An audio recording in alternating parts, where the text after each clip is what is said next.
Hi there, I'm Scott, and this is Great Scott Knitting Dyes Yarn, episode 21. In this episode, I am going to be dyeing one skein of Dyer Supplier 7525 Superwash Merino nylon blended fingering weight yarn.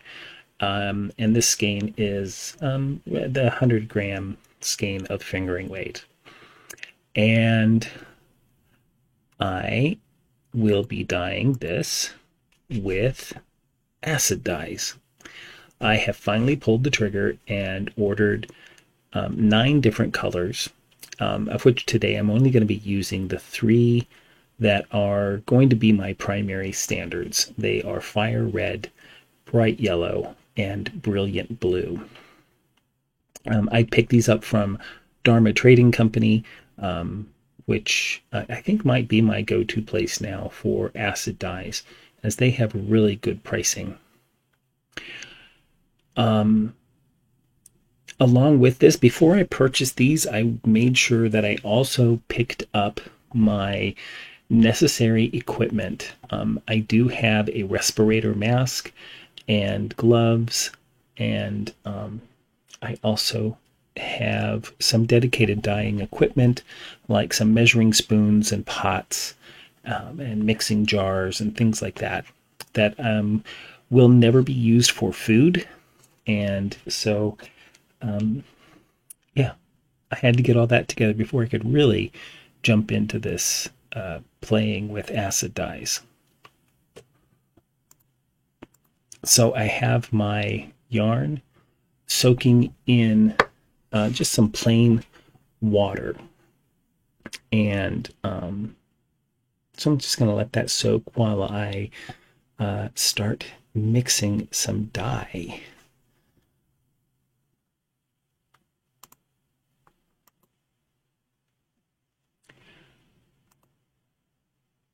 So I'm going to be mixing this in just a mason jar.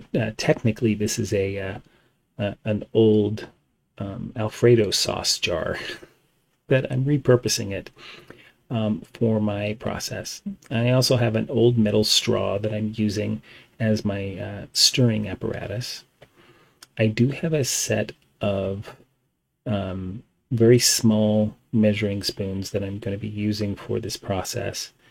Now, in the future, I do want to use a digital scale to measure out 1 gram of dye, and then do mix that for 100 milliliters of water to create that 1% stock solution. But I'm not there yet. So today I'm just kind of approximating less than a gram, because I don't want to use a full gram on this, as I'm using several different colors. So to this dry powder, I'm going to add a little bit of hot water. Well, actually, it's just warm water, and get this mixed up. The research that I've seen on mixing stock solutions is to start slowly with the water to create sort of a paste, and then slowly add additional amounts of water. And this will help make sure that the powder is entirely wet and gets incorporated completely into your stock solution. Now, one thing I am noticing is that this red is much more concentrated, much more red, much more pigmented than what I'm used to with food coloring, which stands to reason, of course. So this is well mixed. So I think I am now ready to start applying this red to some yarn. So on the stove, I have in my dedicated dye pot about 16, maybe 20 cups of water, I'm not sure, with about 2 tablespoons of citric acid. And I'm going to rinse out my jar with some hot water.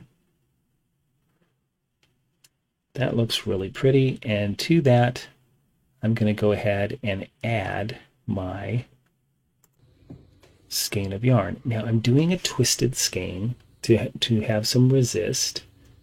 This is one of the first dyeing types that I've done, so I'm going to go to my what I'm experienced with. So after about 30 minutes, here's what it looks like. There's still just a hint of pink in the water still, but you know, I'm going to go ahead and pull this skein out, reset my dye pot, and then I will go with the next color. One of the things I'm going to have to do is deskein this a little bit so it'll cool off. And what I'm going to do is retwist it with more white showing, and then do the dip in my next color, which will be Brilliant Blue.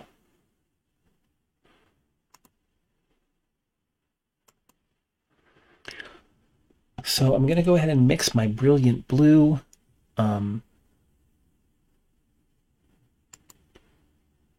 Again, I'm going to follow that same process. I'm going to use approximately the same amount of dye powder, and then mix that up as well. So we'll just kind of move this along.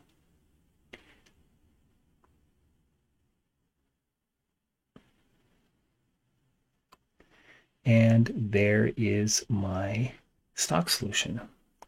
So let's go ahead and pop this into my dye bath, which I reset with my water and citric acid. That blue is really intense. I'm going to have to remember that. It seems to be a little bit more pigmented even than the red was.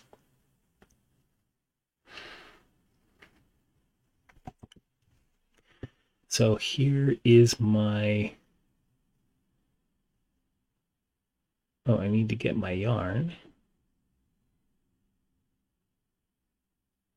Yeah, that's just so pretty though. But I'm going to have to keep in mind that that blue seems really intense.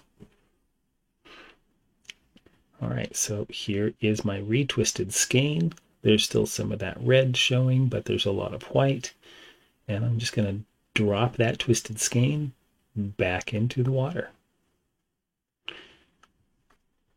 And we'll give this probably about 30 minutes and come back and check on it.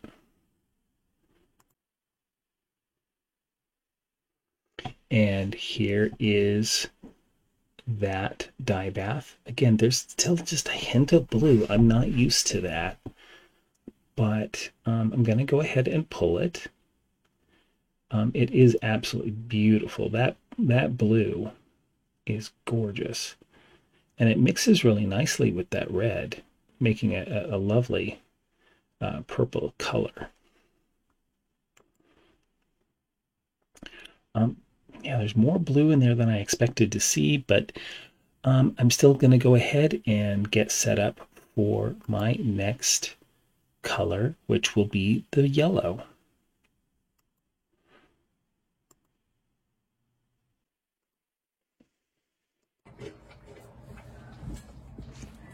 And so now I'm going to be mixing that bright yellow. I'm going to follow the exact same pattern I did last time.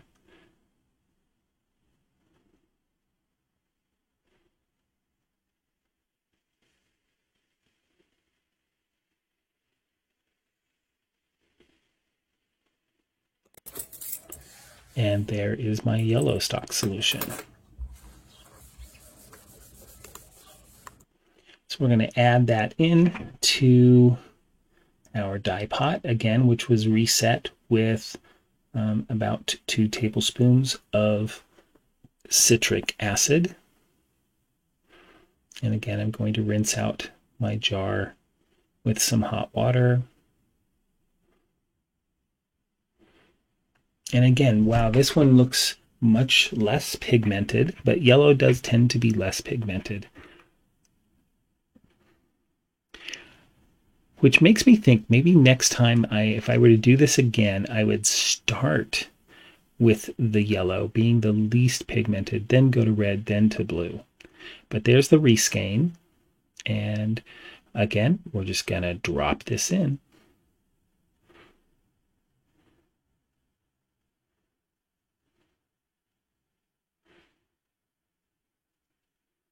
And let's see how it turns out on the other side after about 30 minutes. So it's been about 30 minutes, and you can see that the water is mostly cleared again, but there just seems to be that hint of color still there. So that's something I want to continue to explore. But I do see a lot of great yellow color on that skein. So I'm going to go ahead and we're going to go to do the washing. So here's that wet skein of yarn that's cooled off.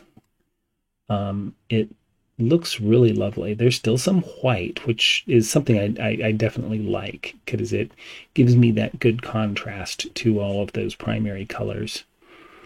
But we're going to see if I have any bleeding.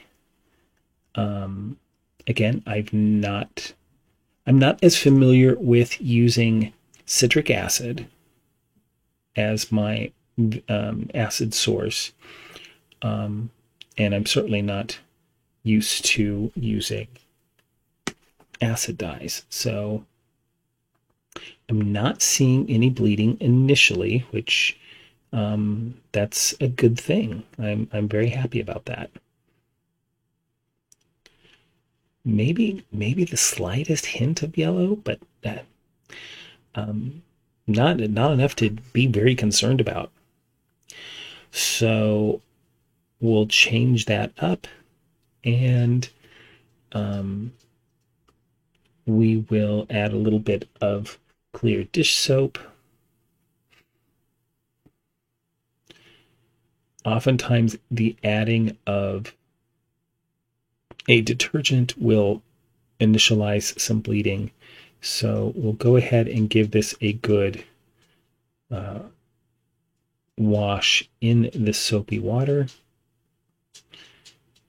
I'm seeing no bleeding, nothing significant at all in terms of bleeding on this skein from these dyes, and so I'm very, very pleased with that.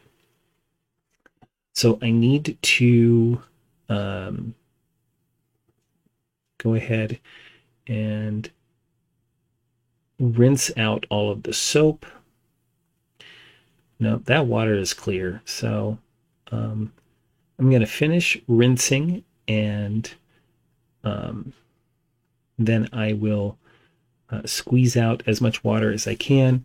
What I will often do, because I don't have the luxury of a spin dryer, is I'll take a towel and I will roll it up into a towel and then press the towel to pull more water out. And so I'm very, very pleased with how this has turned out in terms of the colors are so intense. Even the yellow, which was less pigmented than the other two, I love how that color has turned out. The reds are amazing, and the blues are so bright and pretty.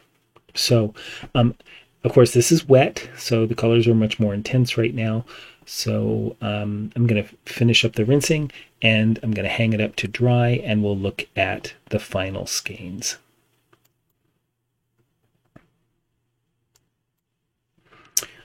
All right, here is my skein of yarn. As I was saying, those reds are really, really nice. That's one of the colors that I always seem to have trouble with food coloring. And the blues, of I mean, I'm just very impressed with the blue color. The yellow looks nice. There seems to be a lot of blending, and because there's more, it has a greenish tint to it, because I think that was part of the blue showing through. Now, one thing that I'm noticing about this skein is that there's an imbalance throughout the skein. On one half of the skein, the colors are much lighter, much more white is showing, and on the other part of the skein, there's a lot of intense color to it. I think knit up, that will look really nice, because it'll be a good mix of lighter colors, whites, and then the more intense colors.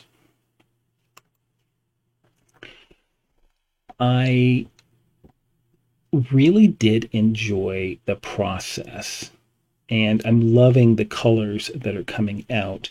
I'm going to start slow again in terms of technique in learning about these yarns.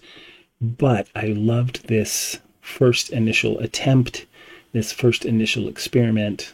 I love how the colors turned out, and I really love the colors that have come out on this skein of yarn.